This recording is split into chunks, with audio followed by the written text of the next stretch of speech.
यह चीजें बहुत गंभीर हैं। जॉन स्टीनबेक ने एक बार एडलाई स्टीवेंसन को एक पत्र लिखा था और उस पत्र का एक हिस्सा इस प्रकार है। जॉन स्टीनबेक ने कहा, अगर मैं किसी राष्ट्र को नष्ट करना चाहता तो मैं उसे बहुत कुछ दे देता और उसे उसके घुटनों पर ला देता, दुखी, लालची और बीमार। और उन्होंने कहा, यही हाल अमेरिका का हो रहा है। याकूब ने भी अपने पत्र में 5वें अध्याय में कहा, तुम्हारा सोना और चांदी जंग खा गए हैं और उनकी जंग तुम्हारे विरुद्ध गवाही देगी और तुम्हारे मांस को आग की तरह खा जाएगी। तुमने अंतिम दिनों के लिए धन इकट्ठा किया है, लेकिन तुम उसे खर्च नहीं कर पाओगे। यदि कोई मनुष्य सारी दुनिया को प्राप्त कर ले और अपना प्राण खो दे, तो उसे क्या लाभ होगा? और तुम में से बहुत लोग सिर्फ इस संसार में अपना छोटा सा कोना पाने के लिए अपनी आत्मा को खो रहे हैं। यदि हम इतने महान उद्धार की उपेक्षा करें तो हम कैसे बचेंगे? हाल ही में एक प्रसिद्ध सीनेटर की पत्नी ने कहा, हे यहोवा, सारी खुशी कहां चली गई? सच्ची खुशी और शांति गायब होती जा रही है। लोग रात में सड़कों पर चलने से डरते हैं। लूटपाट, अपराध, हत्या। हम कैसे बचेंगे? अंत में कुछ लोग आत्महत्या को ही एकमात्र बचाव मानते हैं। 3 हफ्ते पहले हमारे देश के एक प्रतिष्ठित धर्मशास्त्री और उनकी पत्नी ने आत्महत्या कर ली। आत्महत्याएं यूं बढ़ रही हैं। क्या तुम जानते हो आमोस ने क्या कहा?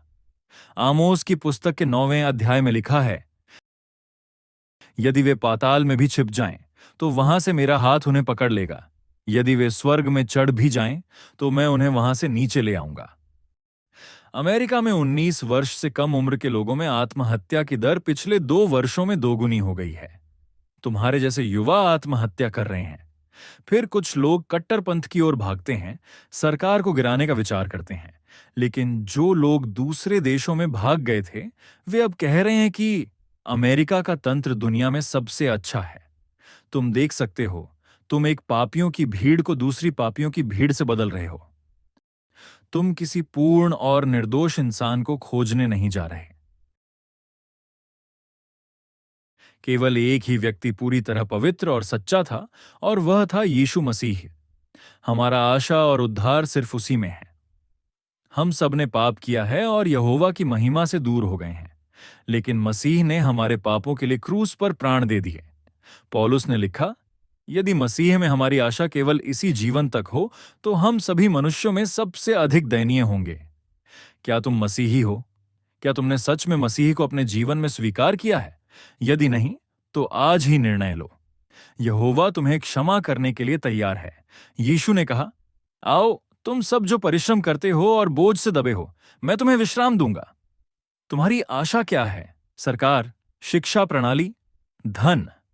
नहीं, मेरी आशा एक व्यक्ति में है, यीशु मसीह में, जो परम पिता यहोवा के दाहिने हाथ पर विराजमान है। क्या तुम तैयार हो यीशु को स्वीकार करने के लिए?